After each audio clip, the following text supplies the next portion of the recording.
There are those among us who walk through life as if carrying an invisible thread woven from the soul of the world itself. These individuals, often misunderstood, possess what Jung might call a rare spiritual attunement, a heightened receptivity not merely of thought, but of feeling, of symbolic meaning, of energies unspoken. This article is a profound exploration of the unique experiences and extraordinary perceptions of those who are spiritually gifted, those who, through sensitivity and inner vision, live in closer proximity to the deep waters of the collective unconscious. They do not simply process life through logic, they navigate the unseen through intuition, through emotion, and through the energetic vibrations most people unknowingly emit. Spiritually gifted people are not just sensitive, they are tuned to the quiet frequencies that hum beneath everyday experience, to the emotional undercurrents that linger in a room before a word is spoken. They feel what others cannot name and often suffer under the weight of perceptions they cannot explain. To the world, they may appear soft or fragile, but in truth, theirs is the strength of depth. They are often the first to sense what humanity has not yet admitted. As Carl Jung so powerfully put it, the most sensitive among us are the first to feel what the collective unconscious hasn't yet found words for. And yet, this sacred sensitivity is not without its cost. It is both a lamp and a mirror, illuminating what others fear and reflecting what they deny. As a result, many spiritually attuned individuals find themselves avoided, silenced, or scapegoated, not because they are weak, but because their presence disrupts the illusions others cling to. Some will try to use your gift, drawing from your empathy to heal their own wounds, even when they do not intend to heal themselves. Others will resent you simply because your awareness makes them confront their own shadows. To carry a high-vibration soul in a low-vibration world is to walk the line between revelation and overwhelm. You may unlock doors others cannot see, or you may find yourself absorbing pain that was never yours to begin with. And so, to recognize the signs of spiritual giftedness is not a matter of pride. It is survival. Without that awareness, you will constantly shapeshift, contort, and exhaust yourself trying to belong in places that cannot recognize your frequency. But when you do begin to understand who you are, when you see the power, the burden, and the beauty of your depth, you stop trying to shrink and start learning to stand. Once you begin to understand your spiritual sensitivity, a shift occurs within you. You stop absorbing everything by default and begin choosing, with intention, what you allow into your energy and what you consciously release. In this journey of awakening, you start to realize that your sensitivity is not a weakness to suppress, but a compass designed to guide your evolution. That is why in this video, we will explore 13 profound signs that only spiritually gifted individuals experience. Stay with me until the end, because once these signs begin to make sense, you'll recognize that your emotional depth was never a flaw. It was the sacred map to your inner truth. The first sign is what Jung would recognize as environmental sensitivity. This is not simply intuition, it is a visceral response to space itself. Spiritually gifted people don't just feel others, they feel places. You walk into a room and something shifts. The light is the same, the air still, but something in your body clenches or calms. One space might instantly drain your energy, while another seems to awaken you without explanation. Sometimes you take a single step through a doorway and feel, without a doubt, I shouldn't be here. It could be a sterile office, a cozy bedroom, or a beautifully decorated home. The surroundings don't matter, because you're not responding to aesthetics. You're responding to the atmosphere, the unspoken residue of emotion that lingers long after the people are gone. Carl Jung once said, "The collective unconscious shows up in atmospheres too." And he was right.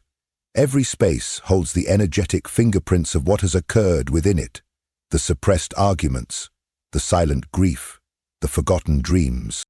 For most people, these impressions go unnoticed, but for the spiritually gifted, they speak in vibrations, in felt tensions, in invisible signals. Before a word is spoken, your body already knows the truth. You feel the heaviness in a room like fog before a storm, or the warmth of a space that has been loved in and healed. In the beginning, you might dismiss it. You'll tell yourself you're overthinking, being irrational and too sensitive. But over time, the pattern becomes undeniable. That subtle tightening in your chest, the urge to leave without explanation, the headache that only appears in certain spaces. It's not a coincidence. It's your energy field, reading the field around you, faster than your conscious mind can analyze. Once you realize this, you stop questioning what you know, because this is one of the earliest and most powerful signs that your spiritual sensitivity is real, deep, and profoundly connected to the unseen world. Have you ever been seated across from a perfectly polite colleague, nodding through small talk, when a sudden chill ripples up your spine, even though the room is warm and the conversation pleasant? Or perhaps you stepped into a bright supermarket only to feel a heavy rock settle in your chest, urging you to leave the aisle for reasons your mind could not explain. This is the second hallmark of the spiritually gifted. The body responds long before thought can catch up. Carl Jung viewed the body as a living manuscript written by the unconscious, a book whose pages turn themselves whenever hidden forces stir. In those mysterious moments when your stomach knots or your shoulders clench, you are reading a line of that inner text. The surface may show smiles, fluorescent lights, polite laughter, yet your physiology detects undercurrents that language has not yet formed. Consider Anna, a 51-year-old project manager who prided herself on being logical. At weekly meetings, she would suddenly feel a wave of nausea whenever a certain vendor made grand promises. She dismissed it as indigestion, until the day that vendor's project collapsed, costing her firm thousands. Only then did she recognize the truth her body had tried to spell out. The words were polished, but the energy beneath them was unstable. Once Anna chose to honor that physical warning system, her professional intuition sharpened. She sensed tension in negotiations, redirected teams before burnout struck, and protected her own well-being by stepping back from situations that constricted her breath. For the spiritually attuned, the body becomes a kind of tuning fork, vibrating with signals from the collective field.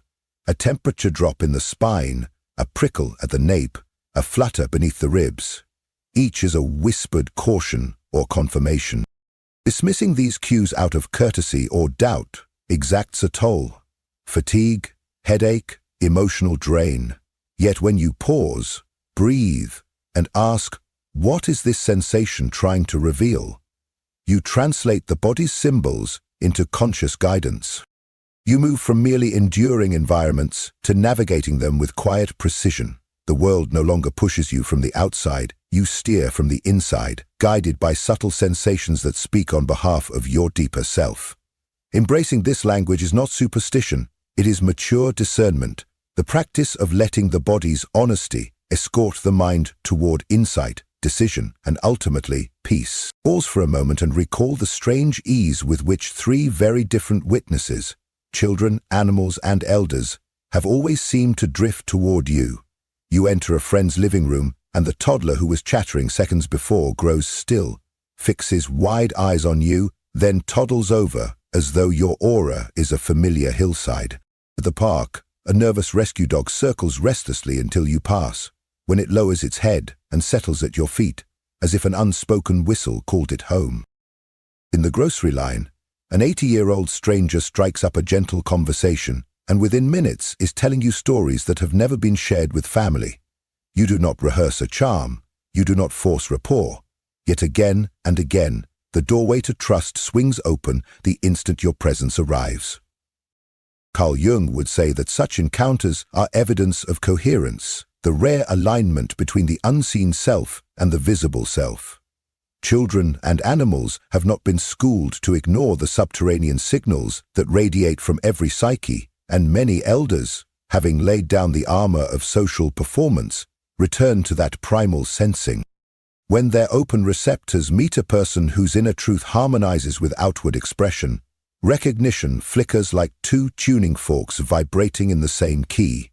Jung called the meeting point the collective unconscious, a vast interior landscape where instinct, symbol, and archetype live before words.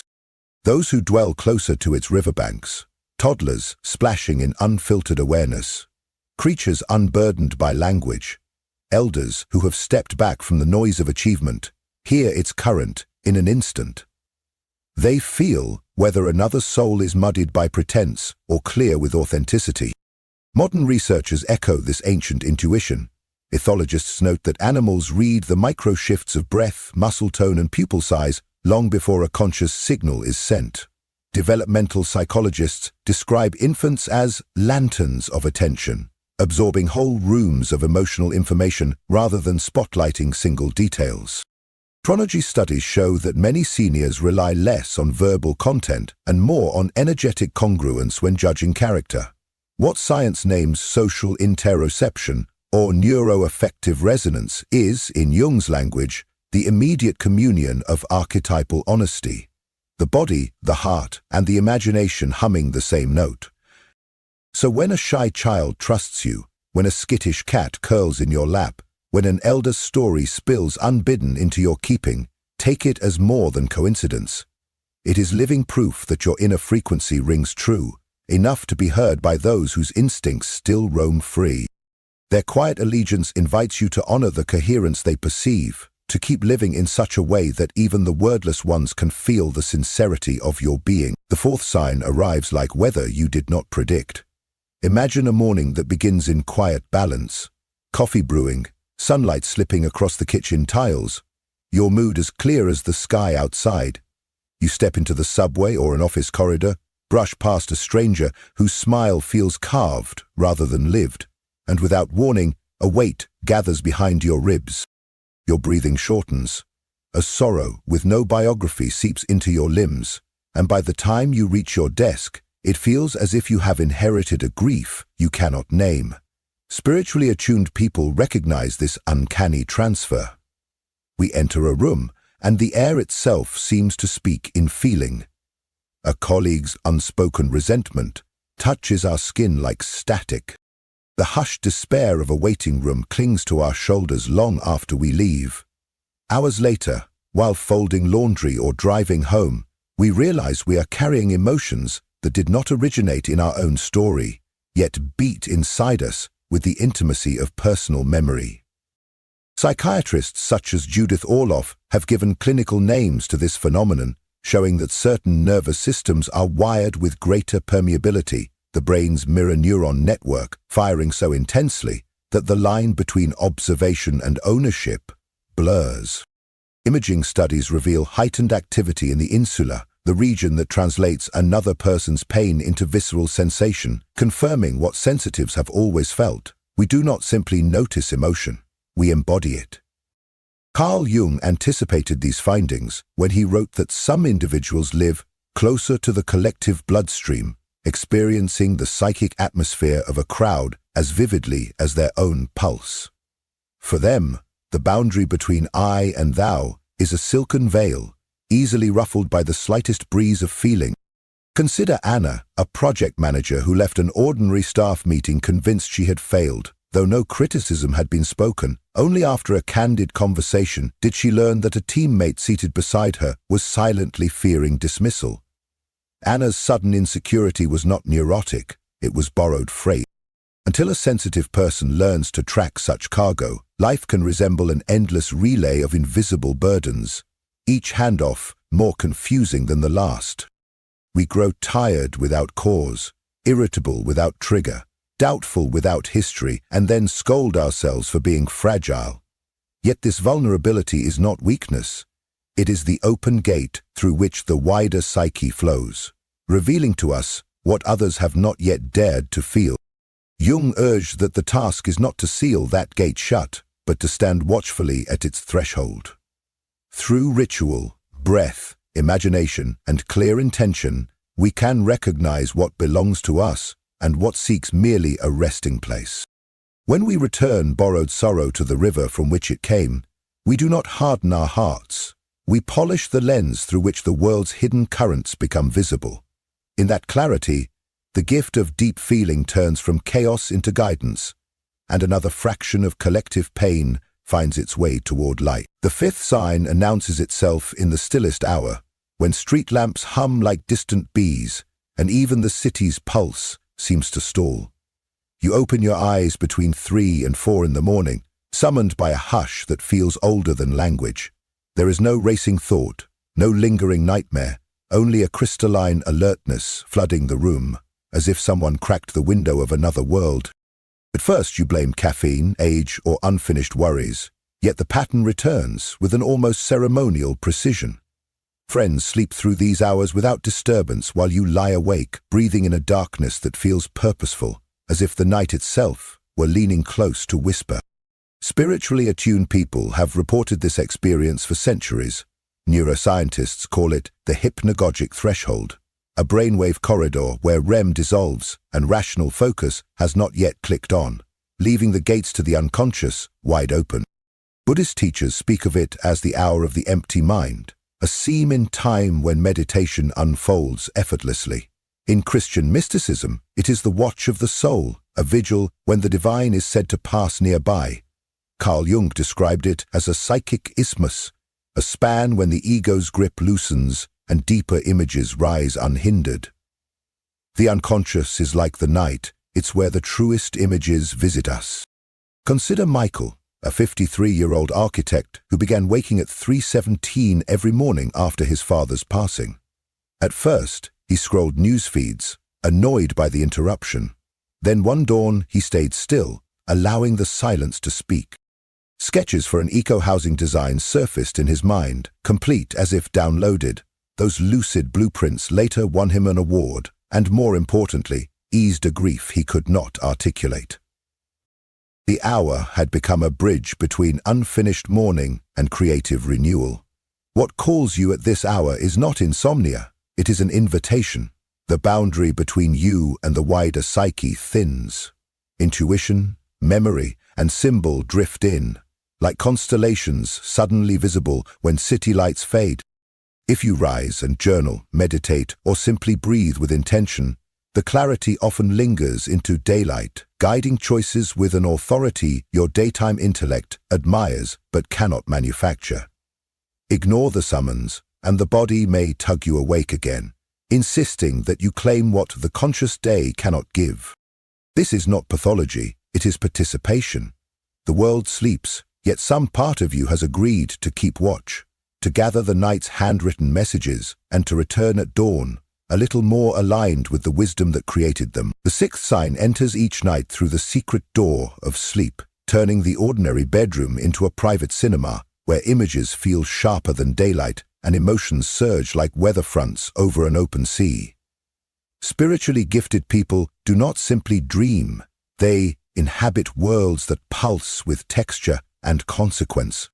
They wake remembering the smell of rain on stone streets they have never walked, or the exact pressure of a stranger's hand whose name they somehow know. Maria, a 47-year-old nurse, once dreamed she was guiding patients down a stairwell lit by orange lamps. 2 days later, her hospital's fire alarm triggered an evacuation that matched the dream down to the cracked bulb on the third landing. For her, and for many who carry this heightened perception, sleep is not escape, but apprenticeship. Such dreams rarely fade with morning coffee. Sentences echo in the mind, as if dictated by an unseen tutor. Bodily sensations linger under the skin, and a strange certainty accompanies the memory, insisting that what was seen belongs to waking life as much as to night. Some of these visions return over the years without losing a single detail, like a letter repeatedly mailed until it is finally opened. Others introduce people we have never met yet instantly trust, as though soul recognized soul before intellect had time to question. The gifted recognize that these nocturnal dramas are not static noise, but living language. Carl Jung spent decades listening to this language. He taught that dreams are the speech of the unconscious, crafted not from grammatical sentences, but from images whose roots reach into the collective story of humankind. Symbols, he said, are the alphabet of the self, and when a symbol rises, it signals an archetypal truth-seeking expression, a wound ignored, a potential unclaimed, a reality the daylight ego is reluctant to accept. Neuroimaging today confirms that during REM, the brain processes emotion and memory with extraordinary intensity, Highly sensitive individuals appear to harvest more of that raw material, which is why their dreams feel weighted with substance rather than sprinkled with random debris.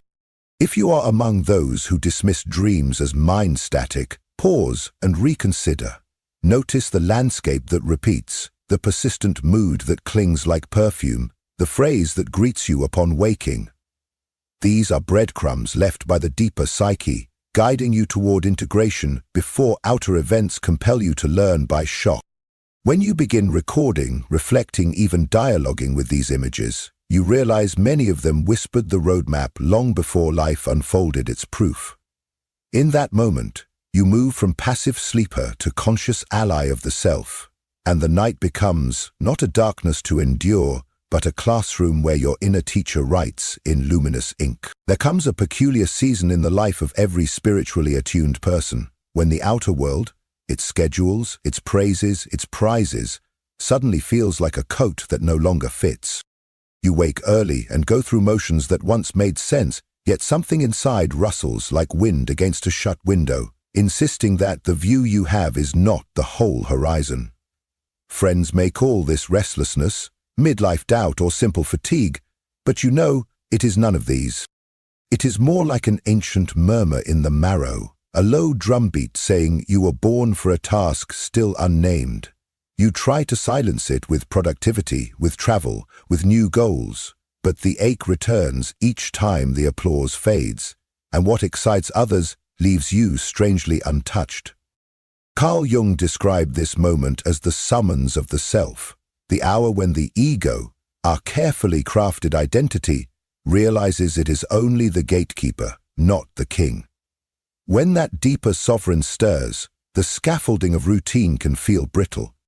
Motivation slips through your fingers, familiar passions dull, and you wonder if you are losing your edge.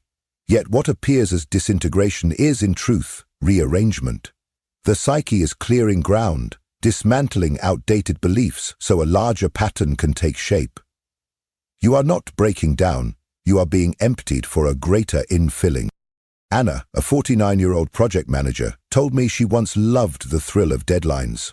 Then, almost overnight, spreadsheets felt lifeless, meetings tasted like dust. In the silence that followed her resignation, she panicked, thinking she had failed. Only later did she recognize that her unease was guidance, pushing her toward work with trauma survivors, a calling she now experiences as oxygen. Her story mirrors what many quietly endure: the sacred unease that precedes alignment. If you feel this subterranean tug, know that it rarely announces itself politely. It may unsettle relationships, blur ambitions, even rattle your health, because the psyche uses every channel to catch your attention. But the disorientation is a threshold, not a dead end. Stand still within it. Record the symbols that appear in dreams and notice the books, the songs, and the encounters that ignite a spark. These are breadcrumbs laid by the self, inviting you to remember the vow you made to existence long before you could speak it. Should you need a lantern for this passage, revisit our earlier exploration on answering the call. It charts the symptoms, the resistances, and the practical steps that transform upheaval into orientation. Because once you recognize the whisper for what it is, the fear of falling apart dissolves, and you begin to sense the architecture of a life that is wholly, unmistakably your own. Picture yourself at a Friday cocktail reception, with soft jazz in the background, glasses clinking and polite laughter flowing like scripted rain. You stand in a small circle speaking about weather patterns and renovation costs, yet an invisible hand seems to press on your sternum. With every carefully edited sentence, you feel your inner tide recede, as if each syllable borrowed from a truth you promised never to counterfeit. By the time dessert arrives, your temples throb, your shoulders ache, and the only thing you can imagine is slipping off your shoes and stepping into the night air that tells no lies. What happened in that short hour is not social incompetence. It is the physiological revolt of a spirit allergic to surfaces. Those who carry heightened spiritual sensitivity do not merely dislike small talk, they experience it as an energetic short circuit. Carl Jung named the social costume we weave to survive, among others, the persona. He warned that when a person devoted to individuation wears that mask too long, the inner self begins to suffocate. You feel it first as heaviness behind the eyes, then as a drifting attention, and finally as an overwhelming fatigue that tells you you have wandered far from the wellspring of the soul. In a world where gatherings often value performance over presence, your nervous system serves as an unflinching barometer, registering every mismatch between spoken words and silent energy. A cheerful voice that hides despair feels to you like static in the bloodstream. A brag, disguised as conversation, lands in your gut like cold lead. Social media amplifies this dissonance.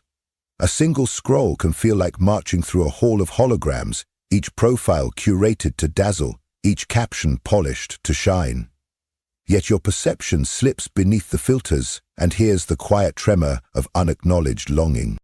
The feed keeps asking you to watch, to react, to applaud, but your deeper vision detects the absence of essence, and the noise drains you more than any physical labor. What the culture celebrates as engagement, your body translates as invasion. This refusal to thrive on pretense is not arrogance, it is maturation. You have tasted conversations that open like wildflowers at dusk, silences that breathe like forests, eyes that meet yours with no agenda to impress. Anything less now feels like trying to drink from an empty cup.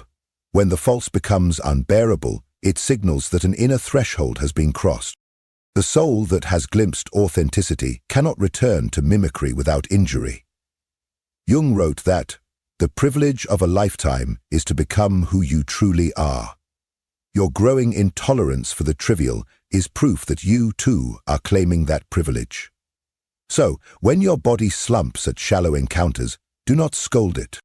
Thank it for guarding the gate to what is real, and follow its guidance back to terrain where words are few, hearts are visible, and presence itself is prayer. To find my place in prayer, imagine sharing Sunday breakfast with close friends, the sun pouring through the kitchen window, laughter curling around the smell of coffee. Everything looks perfect. Conversation flows, memories surface, and plans for the week unfold. Yet in the midst of warmth, you suddenly feel yourself receding, as if your chair slides an inch outside the circle and a thin sheet of glass slides in between. You smile, you nod, you even contribute, but some deeper current inside you has drifted elsewhere, scanning a horizon no one else can see. This quiet estrangement can be unsettling, especially when nothing outwardly is wrong. Many spiritually attuned people know this sensation well. It is the body's barometer registering a vibration that the mind has not yet named.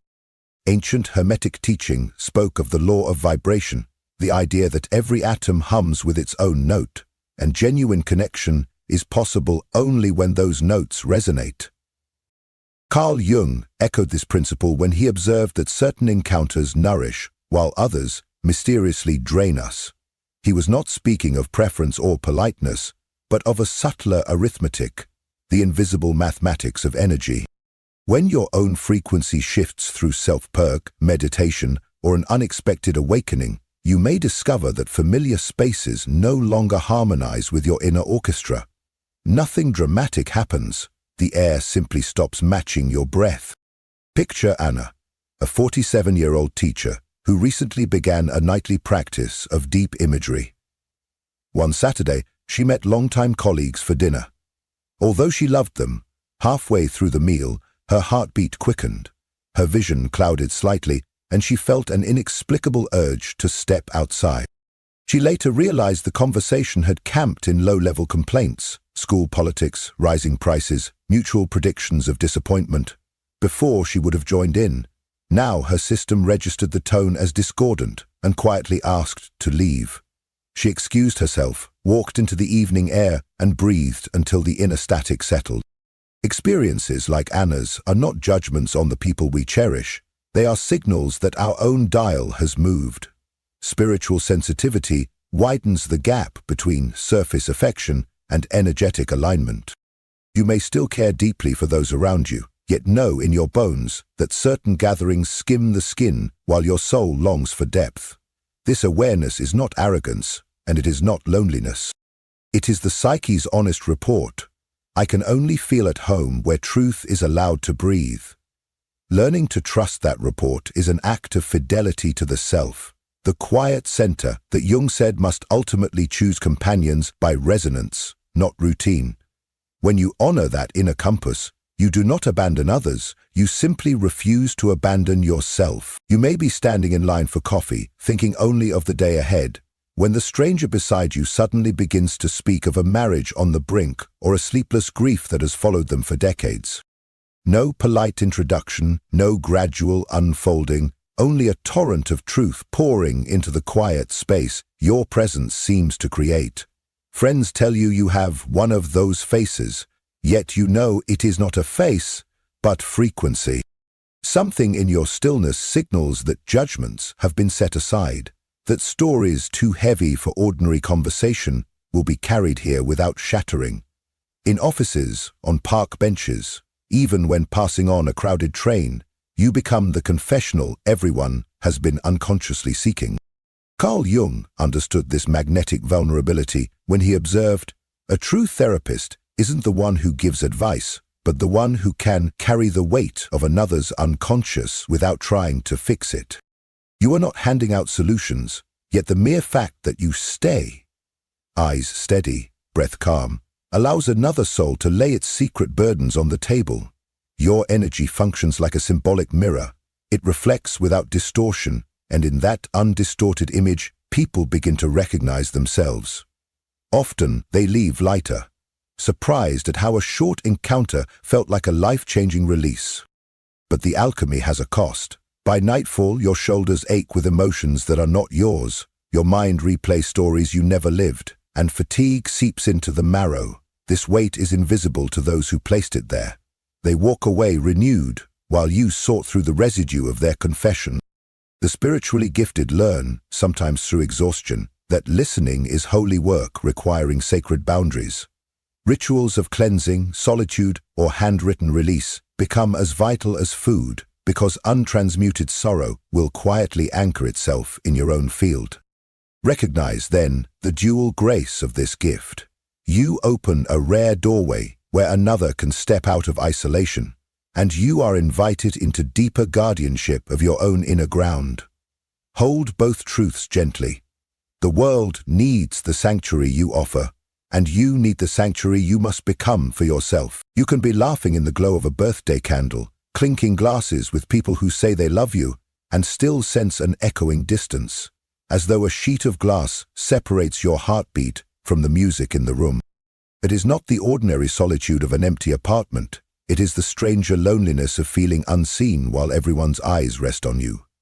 I once worked with a 42-year-old client who described attending her own anniversary celebration as though she were the pianist playing background music for a gathering of strangers. Food was plentiful, conversation polite, yet every smile felt rehearsed, every gesture a repetition of some familial script. By the time dessert arrived, she experienced a sudden fatigue so deep she slipped into the bathroom and wept without knowing why. This form of isolation blossoms in spiritually sensitive people because they inhabit a different layer of perception. They hear the pauses between words, notice how someone's gaze flickers when truth is near, feel the tension a room releases when silence is finally allowed. The crowd, however, often stays on the surface, repeating safe stories, avoiding the raw electricity of presence. The sensitive soul tries to descend to that surface, but the descent costs energy, authenticity, sometimes even self-respect. So the body remains at the table, while the spirit drifts to the edges, observing rather than belonging. Carl Jung understood this invisible rift when he wrote, "The path to becoming your true self starts with a separation from the crowd, from the masks, from the noise. The call of the self begins with a void. That void is not punishment, but passage. It signals that the life you have outgrown can no longer hold the weight of the life that beckons. Small talk begins to taste like dust, habitual gatherings feel stale, and relationships, maintained only by nostalgia, loosen their grip. What can look from the outside like moodiness or arrogance is, in truth, the soul tugging you toward a deeper alignment. If you are in that space, surrounded yet starving for resonance, know that your loneliness is a compass, not a curse. It is guiding you from the comfort of imitation to the risk of authenticity. At first, the shift may shed companions and alter routines, but gradually you will find yourself drawn to conversations that leave you energized, to places where silence feels nourishing, to people whose presence rings true. That is the beginning of coming home, not to any external address, but to the inner dwelling you sensed in childhood and have been seeking ever since. Picture a staff meeting where everyone politely circles the real issue, like dancers tracing a pattern worn thin by habit. Forecasts are recited, slides clicked, coffee sipped, yet an undercurrent of unease hums beneath every sentence. Then you clear your throat and say the single fact everyone has been avoiding. You do not raise your voice, you do not accuse, you simply give shape to what has been hovering in the margins. In that instant, the atmosphere jolts, as if the windows have been flung open during a storm. Eyes avert, shoulders stiffen, and the temperature in the room seems to drop a degree. Later, a colleague will hint that you were harsh or confrontational, though you know you merely named what was already pulsing beneath the surface. Spiritually attuned people carry this catalytic relationship with truth. It is not a moral superiority, it is a sensory inevitability.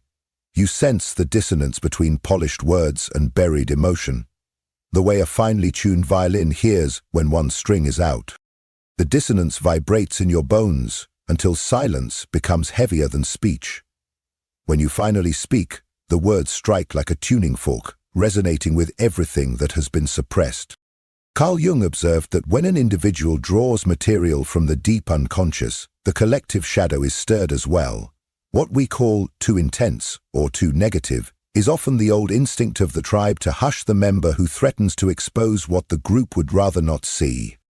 Perhaps you have tried to soften the effect, wrapping honesty in humor or disclaimers, yet the reaction persists. Families label you dramatic, workplaces call you disruptive, and friends change the subject. The pushback can make you question your own perception, yet the pattern keeps repeating. Wherever you go, the mirror you hold up reveals unacknowledged cracks.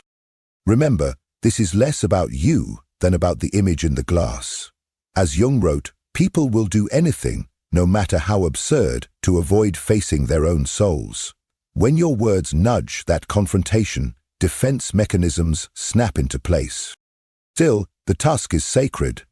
Speaking the truth is not an act of aggression, it is an act of alignment. It reconnects the heart to the voice, the inner to the outer. Your presence reminds others that their deeper knowing has not died, only dozed. Yes, some will turn away, yet a few will feel a quiet relief, as if fresh air has finally entered a stale room. For them, and for yourself, continue to choose honesty tempered with compassion. Each time you do, you help carve a small channel through which the collective shadow can drain and the collective soul can breathe. Have you ever sat in a crowded cafe, steam curling from your cup, and felt a hollow tug behind the ribs, as if a forgotten melody were playing just beyond hearing? That subtle ache is not nostalgia for a past holiday or an old romance. It is older, vaster, like remembering the scent of a garden you walked in before you could speak. Spiritually attuned souls know this pull well. From childhood, they sense an unnamed absence, a shimmering outline in the psyche that ordinary accomplishments never quite fill. Promotions, celebrations, even genuine affection offer warmth, yet leave the same faint chill, the way a candle relieves darkness but cannot summon dawn. Carl Jung called this homesickness for the self, the central symbol of the unconscious that holds every facet of who we truly are. He taught that even when the ego chases 1,000 distractions, another compass hidden deep within keeps pointing toward wholeness. Sensitive people feel that a hidden needle is turning with particular force. In the hush before dawn, it surfaces as yearning. In the hush of ancient forests, it swells to near certainty. And in the middle of a busy street, it can strike like sudden vertigo. The modern world, enamored with speed and spectacle, suggests louder music, brighter screens, stronger drinks, anything to muffle the call. Yet the call persists, precisely because it is life itself, asking to be lived from the center rather than the circumference. Think of Anna, who, after decades of dutiful success, found herself weeping in the toiletries aisle, unable to explain the sorrow triggered by the scent of lavender. That fragrance, sewn into childhood memories of her grandmother's garden, cracked the veneer of her carefully managed life and reminded her of a vast interior garden left untended. She later said the tears were not grief, but recognition. In that aisle, she glimpsed the path home. So, if you feel a sacred longing that no itinerary can satisfy, trust the ache. It is not evidence of deficiency, but a homing signal from the deepest layers of your being. Follow it with patience. Read poetry under starlight. Sit by rivers without an agenda. Keep a journal where dreams can spill their symbols. Each small act turns you toward the quiet threshold where the remembered garden waits and where the self stands ready to welcome you back into the fullness you have always carried but have only just begun to reclaim. Perhaps you opened this video expecting to nod at a handful of traits, curious to see whether a few fit your story. Yet if you found yourself echoed in many of them, if the list felt less like information and more like a mirror, understand that this resonance is not random. It is a map etched in the fibers of your being, confirming that a portion of your awareness has awakened while much of the world still slumbers. Such recognition can feel isolating, like standing on a shoreline at dusk, while everyone else insists that dawn is breaking. Yet solitude in this context is not exile, it is consecration. Carl Jung reminded us that those most connected to the invisible often carry the deepest wounds of the visible. Your heightened perception was never meant to make you special in the ego's sense, it was meant to make you whole. Wholeness, however, is forged in the furnace of seeming chaos.